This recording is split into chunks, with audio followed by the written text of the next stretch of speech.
Hi, and welcome to The Seeker and The Skeptic. I'm Kat, and I'm the flaky, unpredictable, maybe a bit irrational Seeker. And I'm Rebecca. I'll be your sarcastic, grumpy, close-minded, skeptical host.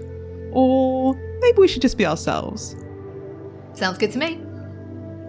This podcast is going to dive deep into the controversial topics that some may call new age, or woo-woo, or just plain foolish. And hopefully look at them with a skeptical but open-minded approach that will encourage understanding and acceptance from both the skeptics and the seekers.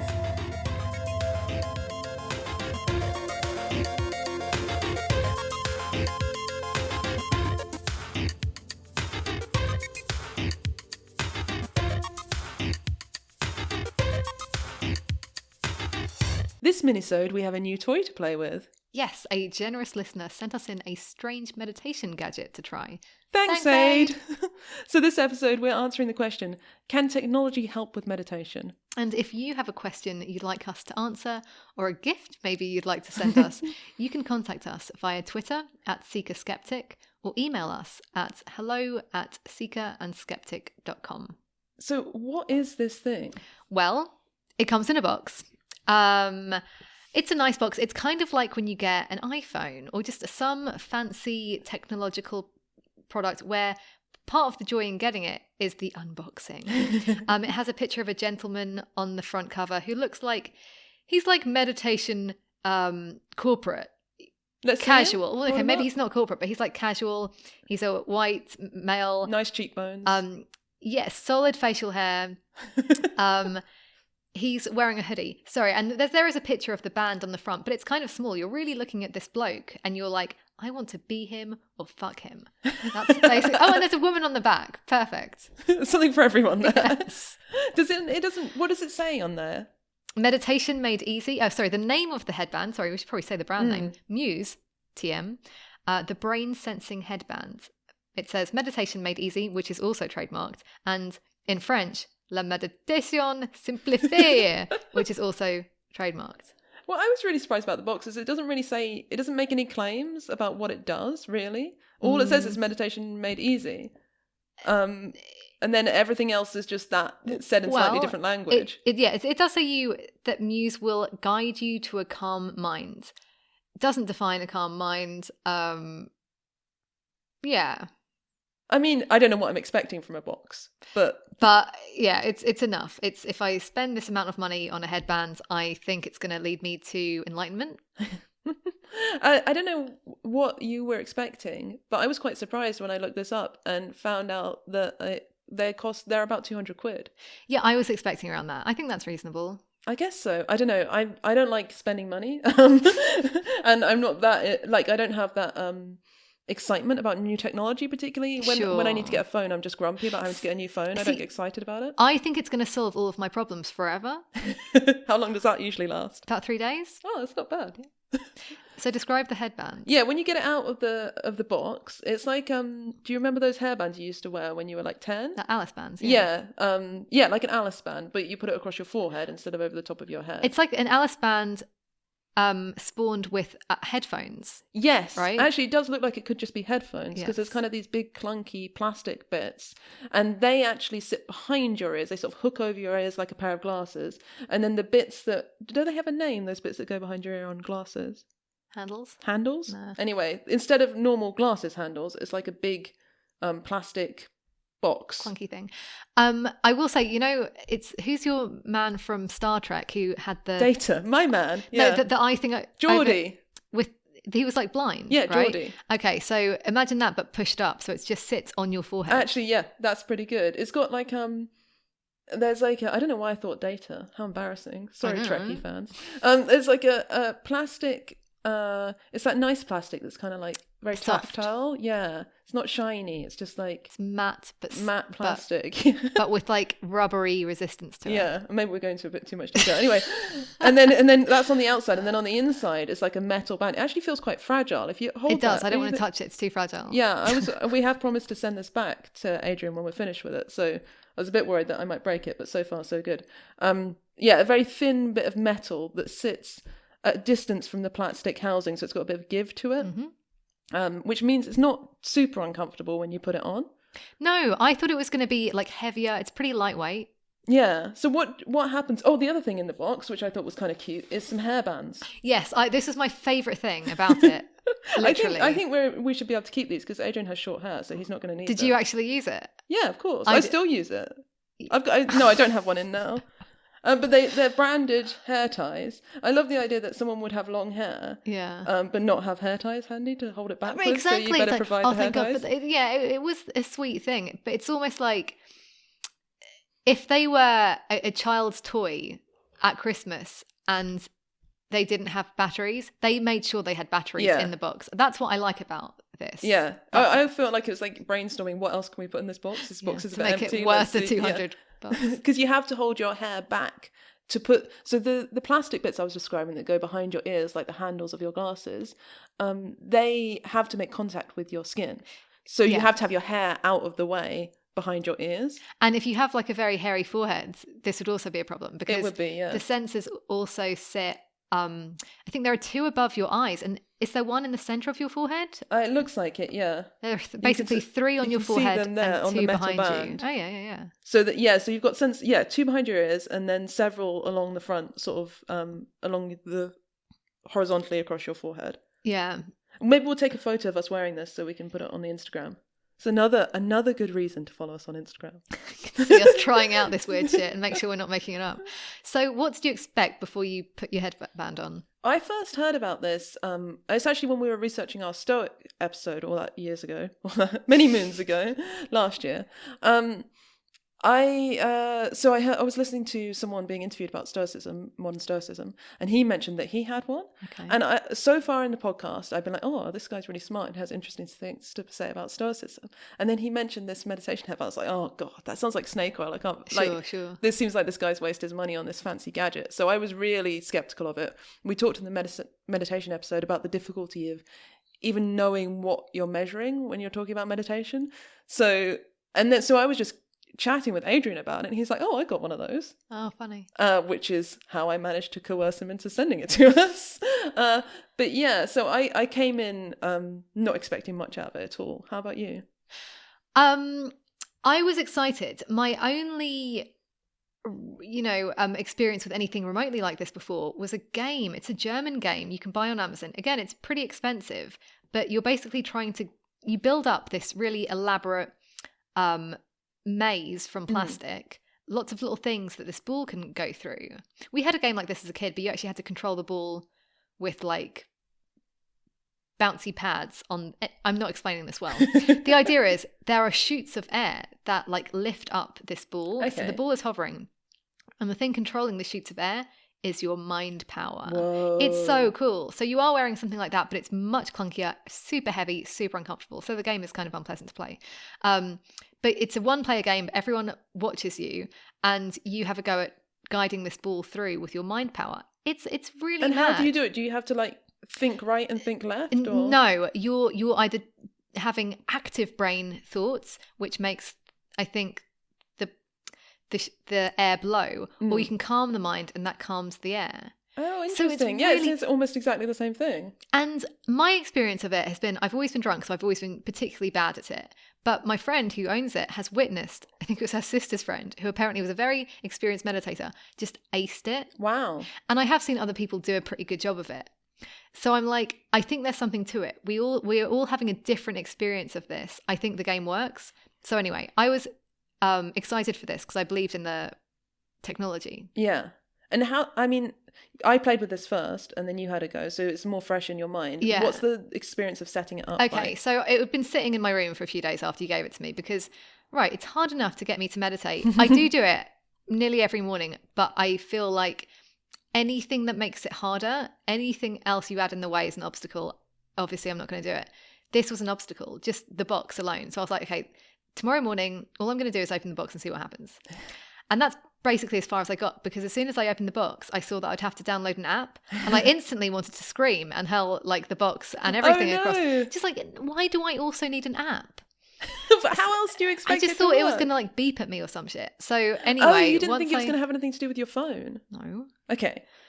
Anyway, so I should have looked at the box. To be fair. There is a picture of the phone and the app. Anyway, then I downloaded the app, and that was annoying because it kind of took me out of like the meditation vibe. Yeah.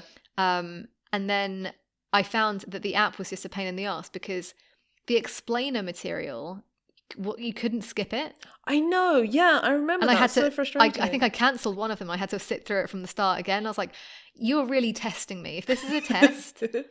And then, I had my first session, and I was kind of interested to find that the way it works is you're listening to a sound and you're also creating the sound. Yeah. So the sound for me was like the weather outside, and it was really like I've done other meditation apps where you're listening to something like nature noise, and they're usually like fairly decent quality. Like, oh, that actually does sound like rainy weather outside. This was just like static, or maybe maybe mine was just so bad that's all it was giving me. It's like, you're failing. I'm giving you static. I did, however, find out that I think it was pretty even. It was like 50% of the time active.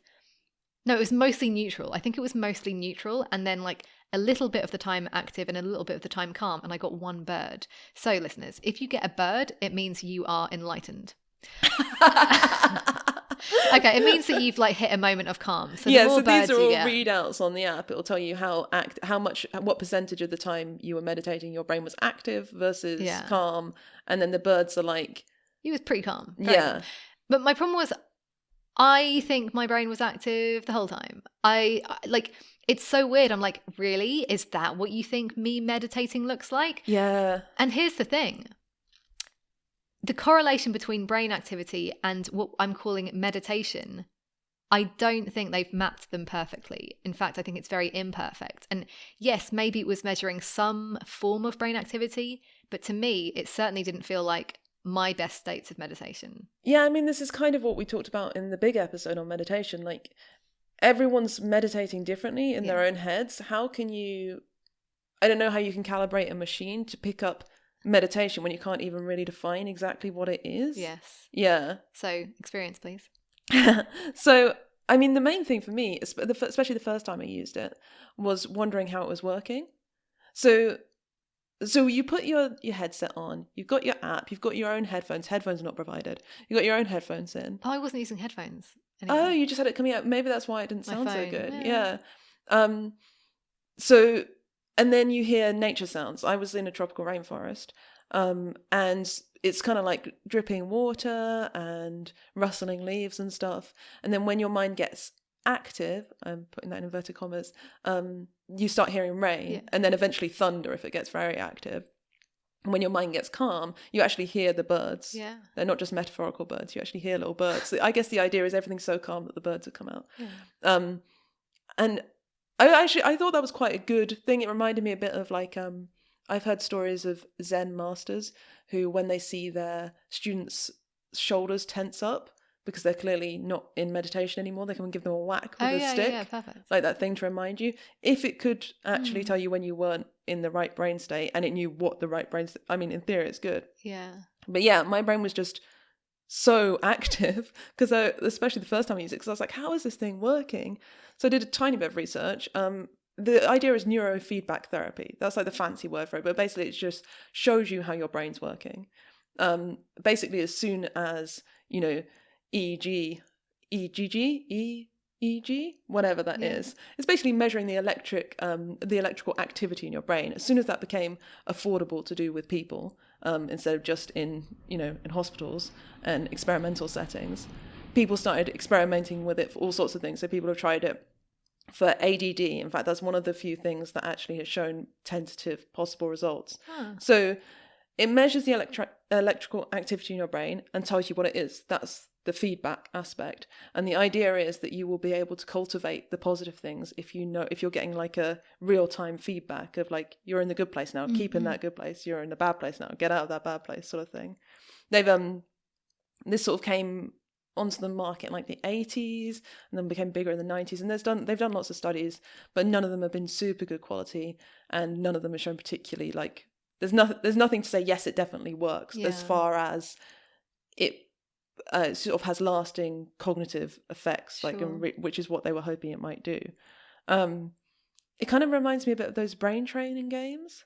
Do you like just the... I've heard of them, and I've heard that they don't really make a difference. Yeah, the problem is you can train yourself to be really good at the brain training game, but it often doesn't generalize. And so you could probably train yourself to be good at Muse and getting like lots of birds. Definitely. And maybe in some way there's something there which does translate to being good at meditation. But again, how are you defining meditation? This certainly wouldn't be good for certain types of meditation where somebody is just trying to cultivate something else. Like, what if my meditation, it's more of an inquiry, or maybe it's more of a devotional thing? Like, you're going to get people with different goals. If this is purely, I just don't want to think, I just want to listen to some birds, like, I don't know. And the gamification. Yeah, so that's something. Weird. Well, it's definitely weird, but it's something that I think a lot of people who struggle with getting to the cushion, let's say the metaphorical cushion, they need this kind of, they will thrive on this kind of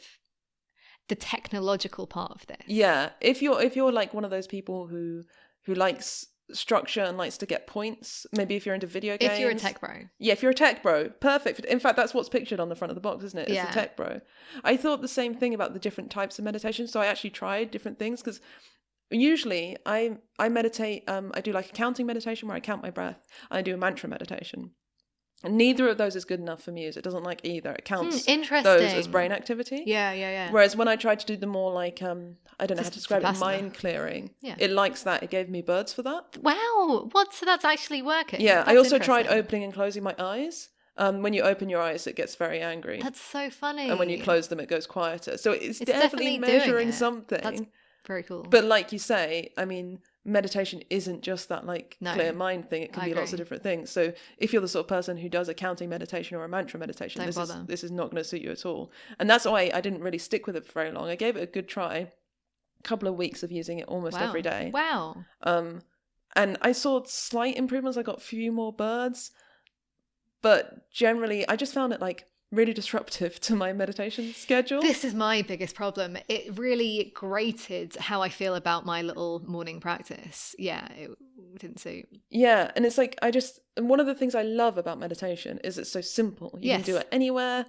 I mean, preferably you have somewhere nice to sit to do it, but in theory you could do it on a train. Yeah. And you're there and you don't, there's no barrier to starting doing it. Like any kind of thing where you're trying to improve your life, like if you want to take up running, then you've got to put your shoes on first. Sure. You don't have to put shoes on to meditate. Yeah. It's right there. And I think I would go one step beyond that and be like, I actually don't even just want it to be everywhere. I think it should be everywhere. But there's something I really like about that time in the morning where my room is like dimly lit, and I might, if I'm going out on a limb, burn some incense. Like I want to make my space nice. And this just, technology doesn't fit in with that for me. Yeah. I think what I found really interesting was, I've always had this idea when I'm meditating, that there's at least two streams of consciousness going on in my brain at the same time. Okay. And I think of them, and this is just how I think. This doesn't mean anything. Oh, it's just how I think. It doesn't mean anything. Yeah. I think it does. But I think of them as the overmind and the undermind. So so the overmind, I could calm that down, but it's almost like sometimes I think of it as like static hiss. Sure. Like I don't even know what the thoughts are, but I know my brain is all whirled up. Yeah. And I noticed that the Muse thing recognizes that, what I'm calling the undermind. Wow. Yeah. Even though I've actually calmed myself and I'm not consciously thinking of anything, my brain's still busy somehow. It's almost like it's working on something that I don't have access to. Yes. Does that make me sound mad? Or I love that you've put that into words. I have that complete experience. You've described it really well. It's really weird. Anyway, so the Muse picks that up, which is interesting, and made me feel like validated my own assessment of how my brain works. Yeah. No, I know what you mean. It's a weird thing about meditation, and I've never really been able to express that. But it's kind of distressing. It's kind of like, isn't this, hang on, if I'm not thinking about anything specific, surely this is meant to be meditation, but it doesn't feel like it. It really doesn't. It's very strange. And it is nice to have like a sort of objective measurement. Sure. Even if it's a really imperfect one. But I'm like, again, I've been rethinking my own goal for meditation myself, and I've been more interested in the kind of exploration that meditation can lead to. I've been doing some really great like sort of like self-inquiry type meditations, and then like I said, there are ones that you are focusing on something, whether it's like a candle, a cup of tea, like a statue, you know, I'm more interested in those now, rather than just the whole, I don't want to think. Yeah. You should really give Zen and the Art of Consciousness by Susan Blackmore a read. Oh, I shall. We both love Susan Blackmore, so Yeah, I know she's you'll a love hero. it. Cool. It's all about, it basically takes you through her own thoughts and meditation, because she is one of these people who uses meditation as an opportunity to do inquiry, basically. Nice. And she sort of, you know how Zen, they put to you like questions you can't answer that you're supposed to sort of play with in your meditation space? That's what she does. Oh, I love that. So cool. And then each chapter she sort of addresses one issue, which sort of basically just explores consciousness, but through this really like relaxed, careful thinking through, the sort of thinking through you do in meditation. Beautiful. Anyway, Muse would not like that. Muse Right. would not like Susan Blackmore. Yeah, it's not the point. Please tweet us, Susan. If you're a listener, and let us know if that's true. Let us know if you get birds. I think she's way too chill to listen to podcasts. Not that you're not chill, our delightful listeners. Not that you're like not like Susan Blackmore. No. I know we all aspire to be her. We do. So, yeah. I think this is like one of those things, and I keep seeing weighted blankets advertised lately. Yeah, me too. It's something that a technology that becomes possible and affordable to do it. Yeah. And then people are just searching around for some niche to sell it to. It's like a fetish. Oh, yeah. I'm not good at talking about them, but like there's a proper definition of them. It is something like this object that I guess we're going to think is going to make everything better, and we put maybe all of we project shit onto it. Yes. Yeah. And if I only spend this 200 odd quid on this thing, and it's going to solve all my problems, basically.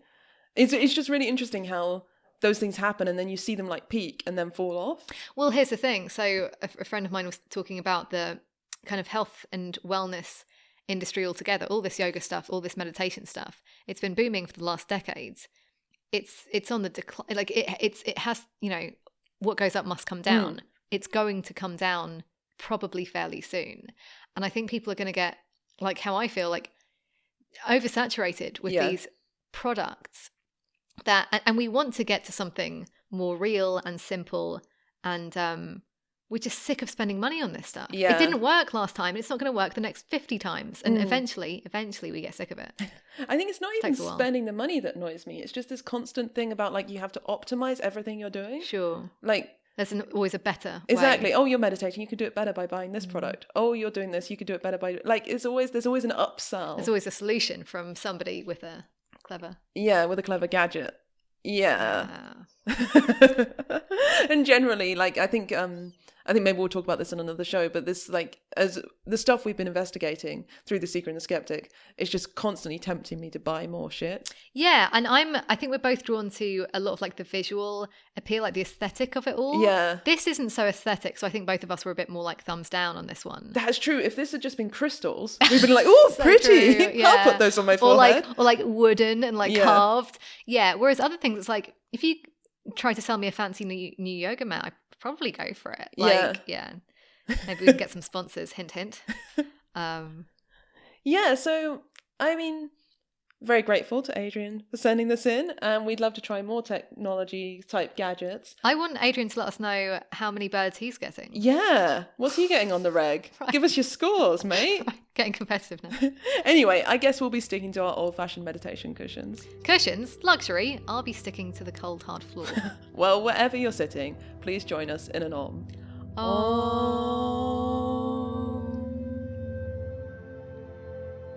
Well, we hope you enjoyed this episode. Let us know with a tweet or an email. We'd really love to hear about your experiences. Yes, please tell us what we got wrong. You can email us at hello@seekerandskeptic.com and follow us on Twitter and Instagram @seekerskeptic.